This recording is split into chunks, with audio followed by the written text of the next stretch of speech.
12 Stoic attitudes against anxiety. Close your eyes if you can. Take a deep breath and notice. The inner field where anxiety is born is not the present. It's the desire to control what will never be yours, the future. An anxious mind doesn't scream because it's weak. It screams because it got lost, trying to predict the unpredictable. You've felt it, haven't you? That restlessness in the middle of the night, even when everything seems fine on the outside. It's the body trying to protect, but the soul is exhausted from anticipating so much. We live in a time where everything pushes us to decide faster, produce more, reply quicker. The mind rushes, the heart tightens, the body forgets to breathe, but nature has a different rhythm. The rhythm of a seed that doesn't rush to bloom, of a wave that doesn't fight the sea. Anxiety is the result of a misalignment between who we are and what we try to control. And what if, for just a moment, you stopped fighting time? Seneca said, "It is foolish to suffer before the time from fears that may never come to pass." And how many times have you suffered in advance, creating entire pains in your head? Pains that never became real. Neuroscience now proves it. The brain activates the same circuits for imagined danger as for real danger. Anxiety is a physiological reaction to a future the mind constructed, but that may never exist. And still, the world teaches you to plan every step, predict every risk, keep everything under control. But control is an illusion. Epictetus wrote, "You are disturbed not by things, but by the opinion you have of them." It's not what happens out there that creates anxiety. It's what happens inside when you believe you must control what's outside. This video won't promise miracles. It won't hand you ready-made quotes. It is an invitation to enter an inner space where anxiety no longer needs to be fed. Let's walk together through 12 Stoic attitudes, simple, symbolic, and deeply transformative, that dissolve anxiety at its root. No magic formulas, no guilt, no spiritual performance. Just you, your awareness, and the silence that begins to heal. If something inside you is already tired of fighting time, the world, and yourself, this video is for you. And if you want to go further, click the first link in the description. There you'll find the ebook, Anxiety Under Control, a calm, practical, and profound guide for those who want to find peace within their own body. And if this journey makes sense to you, subscribe to the channel, like this video, and turn on notifications, because here, every word is a hug for your tired mind. Now, breathe. Let's begin. First attitude, the addiction to anticipating pain that doesn't yet exist. Anxiety has a cruel habit. It doesn't wait for pain to arrive. It manufactures it before it even exists. And this silent habit of anticipating suffering creates a vicious cycle, emotional, neurochemical, and vibrational. The body reacts as if the danger were real, but it's not. Not yet. And maybe it never will be. There's a little-known kind of dopamine. Dopamine that doesn't come from reward, but from the expectation that something might go wrong. It's the dopamine of anxious anticipation, the one that traps you in a constant state of alert, as if the world were about to collapse at any moment. And when this happens, your body prepares to fight or flee, even when everything around you is calm. Seneca warned of this kind of imagined suffering. He said, "We suffer more in imagination than in reality," and science now confirms he was right. Studies show that simply visualizing a negative event is enough to activate brain areas responsible for emotional pain. In other words, you feel before it happens, and that drains you. That poisons you. That becomes addictive. But there is a way back, and it begins with presence.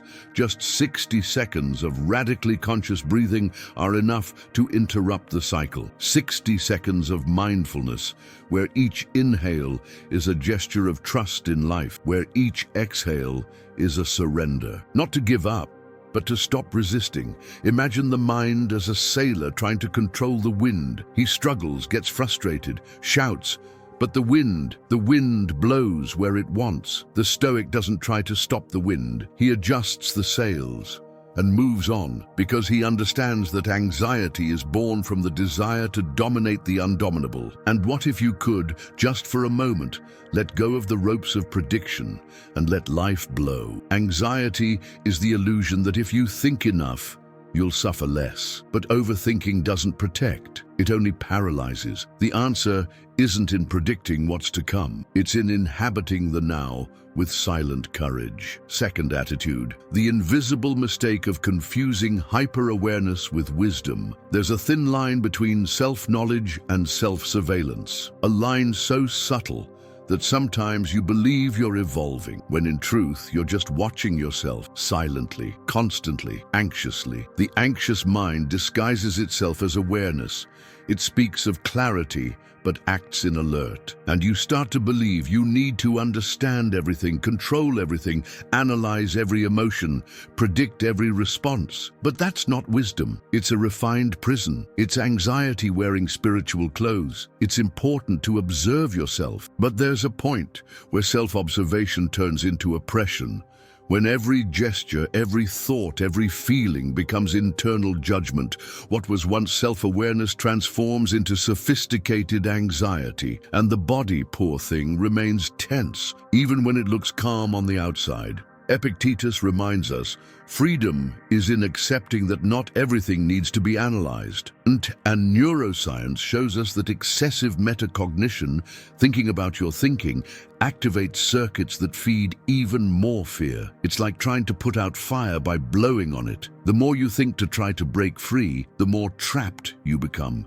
There is a quieter path, one that doesn't require perfection, but presence. Start with something simple, a notebook, a Stoic vibrational journal, not to understand what you feel, but to allow what you feel to exist without judgment. Write as someone who releases, not as someone who analyzes. Let your emotions breathe outside your mind and notice how the body slowly starts to unwind. Because wisdom is not about controlling everything you feel. It's about gently welcoming what arises and doesn't need to be resolved right now.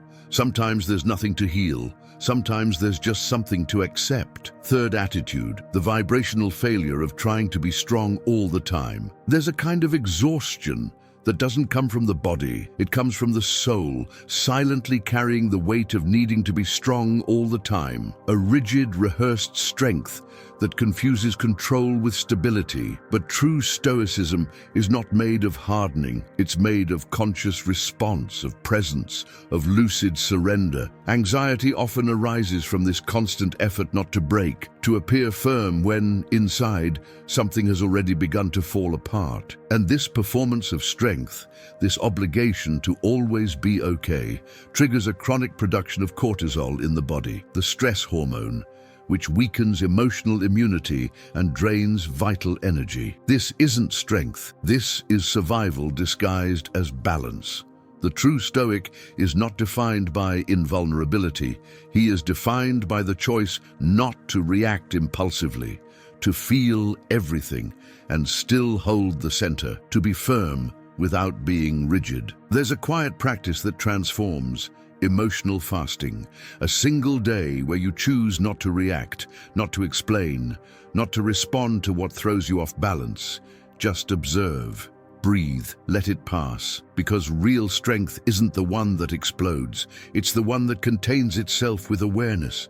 The symbol of this lies in nature, bamboo. It bends with the wind, but doesn't break. Its flexibility is the root of its strength, and maybe you too need to learn to allow yourself to bend. Breathe deeply and trust that this is not weakness. It's ancient wisdom. Anxiety is accumulated tension, and tension is the attempt to keep everything under control. But what heals you is not being made of iron. It's being like water, soft, adaptable, and immensely powerful. Fourth attitude, why avoiding suffering can amplify the pain. There is a pain that doesn't come from the experience itself, but from the constant attempt to avoid it. It's the pain of resistance, of not wanting to feel, of trying to escape everything uncomfortable, unpredictable, or dark. And that is exactly where anxiety grows stronger, not in the pain that exists, but in the refusal to touch it, with presence. Anxiety is a vibrational reaction to what the body believes is unbearable. But the truth is, the more we avoid what hurts, the more the mind learns that it's dangerous. Neuroscience has already shown that by repeatedly running from an emotion or situation, we activate the brain's amygdala, the fear center, reinforcing the conditioning that this must be avoided at all costs. And so, what was once just discomfort turns into terror. Seneca said, "Adversity reveals genius, prosperity conceals it." And within that teaching lies a profound key. It is direct contact with difficulty, not its denial, that reveals who we are. It's not about suffering more, but it is necessary to stop running. When you touch the pain with presence, it transforms. When you run from it, it grows. There's a path of healing through gradual emotional exposure, a gentle, respectful approach to the sensations you fear most. It's not a confrontation. It's an encounter, a gesture of looking inward and saying, "I don't need to run from myself anymore." And when the body realizes this, it begins to relax, to trust, to unlearn the fear. Imagine your body as a child. If you abandon her every time she cries, she'll scream louder. But if you hold her, she quiets down. That's how it is with your anxiety. It doesn't want punishment, it wants presence.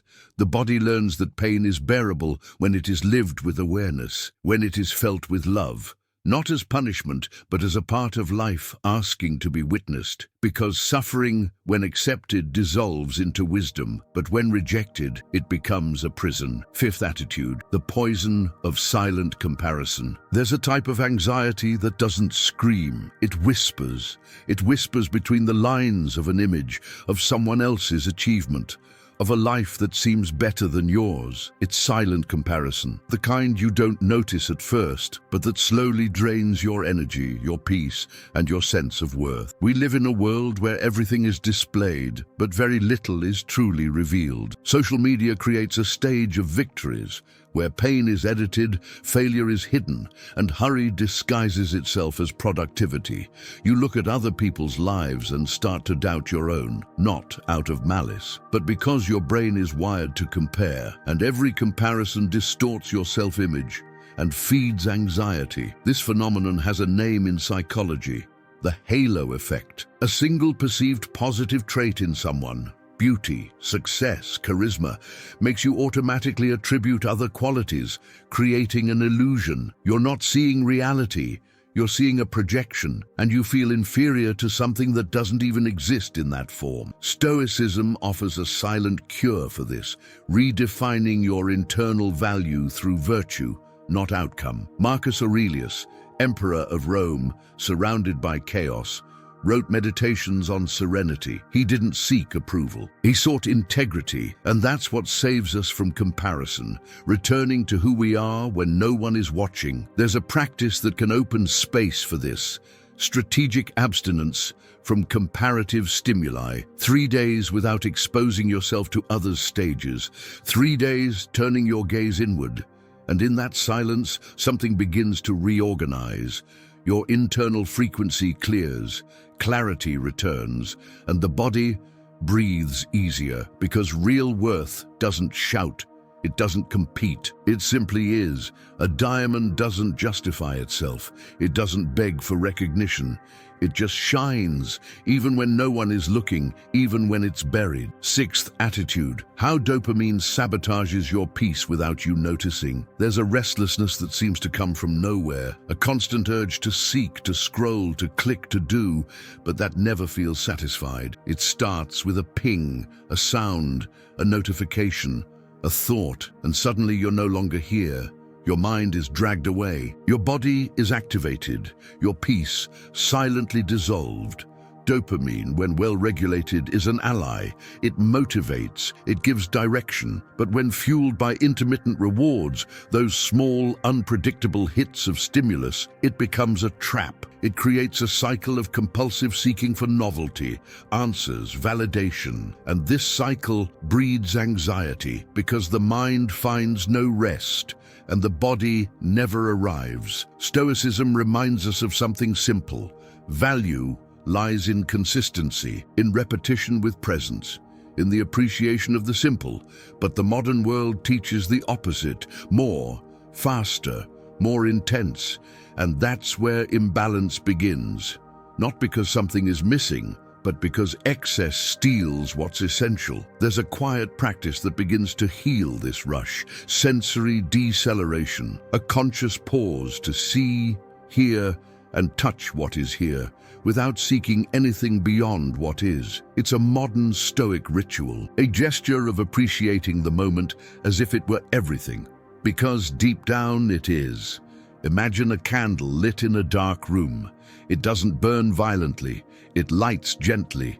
Its light doesn't blind, it warms. That's what balanced dopamine gives back to you: the ability to live with intensity without excess, to feel pleasure without addiction. When you slow down, the body deactivates its alert state. The mind returns to the present, and the soul finally finds a space to breathe without hurry. In seventh attitude, the vibrational weight of trying to please everyone, there's an anxiety that doesn't come from the fear of making mistakes, but from the fear of not being accepted, of not being chosen, of not being seen as enough. It's a silent pain that settles in when you start molding your actions, your words, and even your emotions to fit others' expectations. And each time you do that, you disconnect a little more from yourself. Trying to please everyone isn't empathy, it's self-denial. And that denial, even if silent, comes with a heavy vibrational price. The soul starts to whisper that something is out of place. The body feels it. Breathing shortens. Anxiety grows, not from a lack of love, but from an excess of self-abandonment. Seneca said, "You cannot please everyone without displeasing yourself," and neuroscience confirms it. The fear of rejection activates the same brain regions as physical pain. Being excluded hurts, but excluding yourself to avoid the pain hurts even more, because in that gesture, you become a stranger inside your own life. There's a question that can open a new path. Who am I without others' approval? Not to isolate yourself, but to remember a minimal, essential identity that exists before any applause or rejection, an identity that doesn't need to be explained, just recognized. Imagine a diamond. It doesn't shine more or less depending on who's looking at it. It simply is. Its beauty lies in its structure, not in the opinions of others. And maybe your peace also lives in that space, in the unconditional acceptance of what you are, even when the world doesn't understand. Social anxiety is often a reflection of an internal disconnection. When you reconnect, the fear of rejection fades because your inner space grows stronger, and the energy once used to please starts being used to simply exist. Eighth attitude. Why most people fail when trying to control the uncontrollable. There's a secret place where anxiety feeds in the attempt to dominate what was never under our command. Time, others, outcomes. The modern mind, trained to plan everything, believes that predicting is the same as being safe. But in practice, excessive planning becomes anxiety disguised as organization. We live with the illusion that if we control every detail, life won't surprise us. But the truth is, total control is a fantasy, and trying to maintain it disconnects us from the present. Because to anticipate what's coming, you have to leave where you are, and anxiety settles in precisely in that space between now and later. Stoicism offers a simple and liberating antidote: present action without attachment to outcome, the wisdom to do what's within your reach, without imprisoning your mind in the result. Epictetus, with the clarity of someone who understood life's instability, wrote, "You don't control the wind, only the sail." And if lived deeply, that phrase dissolves the knot of anxiety. There's a practice that helps realign this inner axis: writing intentions without deadlines, a way of declaring to the universe what you want to build without demanding when, because rushing doesn't speed up fulfillment. It only disrupts your connection with it. When you write with clarity but release with trust, the body relaxes and time becomes an ally. Imagine an arrow.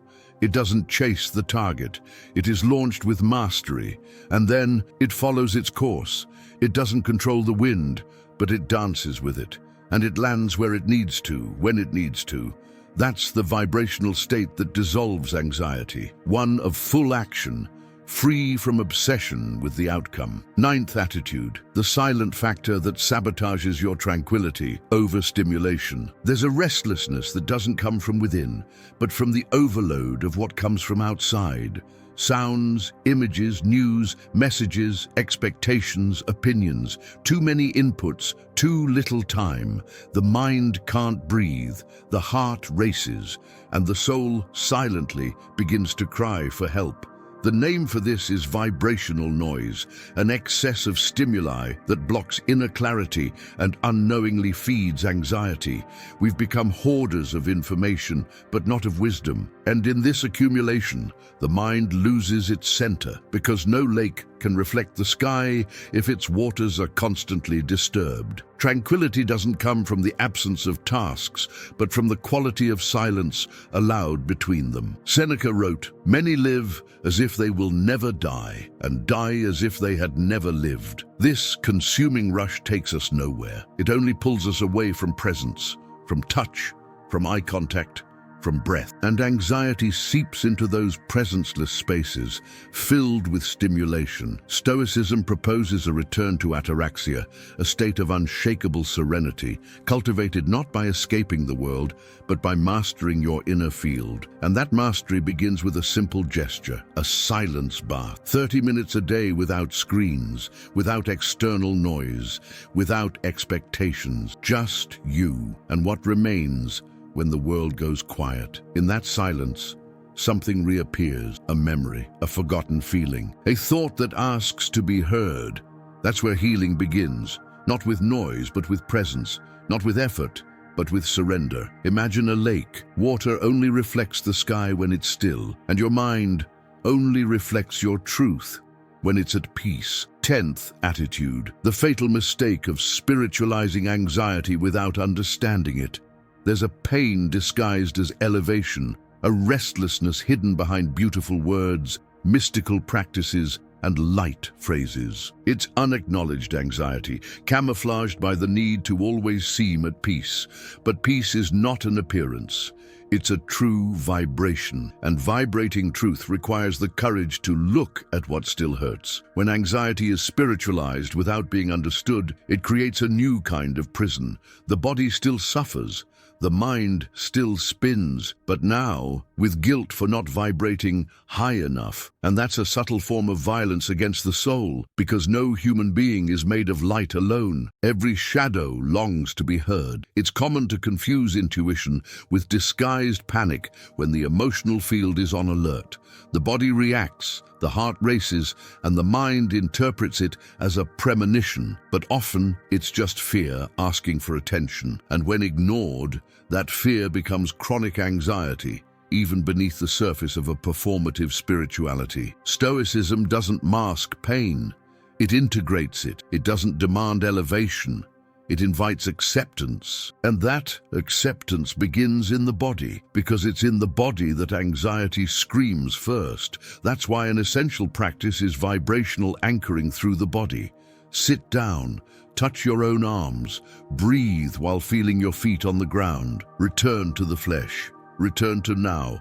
Imagine a flower. If it tries to bloom before its time, just because the garden demands it, it withers faster. The same is true for the soul. Forced blooming drains you. True blooming honors the inner timing. And inner timing never lies. 11th attitude, the wisdom of accepting what cannot be changed. Without resignation, there comes a moment when all that's left is to accept. But for the Stoic, acceptance is not surrender. It is transmutation. It is looking at what cannot be changed, and instead of fighting against it, turning it into strength. Anxiety often arises from the constant resistance to what is, from the desire to alter life's course with the weight of a will that the universe didn't heed. But the universe doesn't reject. It redirects, and in that redirection lies the invitation to a new kind of wisdom. Amor fati, love your fate, not out of resignation, but out of power, because only those who have stopped demanding that everything be different can truly love what is. Anxiety demands control. Amor fati offers presence. It doesn't say, accept it because there's no way out. It whispers, accept it because there is wisdom where you least expect it. And that wisdom emerges when the heart opens, even to what once seemed unfair, because what looked like loss may be initiation. Marcus Aurelius reminds us, life is what your thoughts make of it. And this phrase, if lived deeply, becomes a gateway. External reality doesn't change in the instant of acceptance, but your inner reality reorganizes. Peace doesn't come from conquering life. It comes from walking with it, even when the terrain is unknown. There's a simple yet powerful practice to integrate this view: active gratitude for everything beyond your control. Not forced gratitude, but the kind that arises from the silent recognition that something greater is guiding the path, even when your mind doesn't understand it. Imagine a river. It meets stones, obstacles, curves, but it doesn't argue with the rocks. It flows around them, and it continues, always continues. Because its nature is to not stop. So it is with the soul that accepts with power. It continues, even through pain, even without answers. 12th attitude, a mental model to transmute anxiety into constancy. Anxiety lives in what hasn't happened yet. Constancy can only live in the now. While the mind races ahead, trying to anticipate every outcome, the body forgets to exist in the present. And in that forgetting, misalignment is born. A hurried soul in a motionless body. A gasping heart in a moment that only asks for silence. Transmuting anxiety into constancy is not an act of will. It is a choice of presence. And presence cannot be forced. It must be cultivated, like someone who waters a plant day after day, even before it blooms. Because constancy is that, a small gesture repeated with intention until it becomes vibration. Stoicism invites us to replace reactivity with rootedness. Don't react on impulse. Don't let yourself be carried by the world's noise. Remain centered, even when everything around you seems to fall apart. And that steadiness doesn't come from control. It comes from habit, from ritual, from silent emotional discipline. There's a practice that symbolizes this choice. Morning Stoic visualization, 10 minutes a day, before the world enters, before the noise begins, not to visualize a perfect day, but your unshakable presence, no matter what happens. Visualize yourself walking through the city, the chaos, the unexpected, without losing your breath, without losing your center. Imagine a monk. He walks among horns, stares, and expectations, but inside him there is silence. He breathes deeply and moves on, not because he's immune to the world, but because he is deeply attuned to what matters, the constancy of his own essence. Anxiety is the imbalance between mind and time. Constancy is the alignment between presence and soul. And that alignment can be renewed every morning, with every choice to breathe, with every remembrance that you don't need to rush to arrive. Conclusion: it's not that we have little time, it's that we waste so much of it trying to control what was never in our hands. Anxiety is not an external enemy, it's an internal noise, born from the desire to anticipate what only reveals itself in its own time. It's not life that demands urgency, it's the mind that has forgotten its natural rhythm. Stoicism reminds us, with firmness and compassion, that true emotional freedom doesn't lie in avoiding what hurts, nor in securing what we desire. It lies in recognizing, with serene courage, what can be transformed and what must be released. And in that recognition, the heart begins to rest, the body slows down, the soul comes into alignment. Seneca said, "The greatest loss is the loss of time, for it is irretrievable." Nay, and perhaps the greatest urgency in life is this: to stop giving your energy to what cannot be shaped, because there is so much power in what you feel right now, so much worth in who you already are. And anxiety, once understood, no longer needs to be feared. It becomes a signal, a compass, a revelation. Marcus Aurelius wrote, "The soul becomes dyed with the color of its thoughts." And what if, starting today, you began to paint your days with thoughts of presence, of wholeness, of vibrational acceptance of what is? And what if every anxious thought could be reframed as a silent choice for virtue? If this video stayed with you until now, If any part of it intertwined with what you're going through, subscribe to the channel, like this video, and turn on notifications, because this space is yours. It's for your mind that seeks clarity, for your soul that longs for silence. And if you feel you need something more concrete to continue, the first link in the description takes you to the ebook, Anxiety Under Control, an invitation to practice, to reconnection, to a serenity that doesn't shout, but transforms. Take a deep breath. The tranquility you're searching for may already be within, just waiting for you to stop running from it.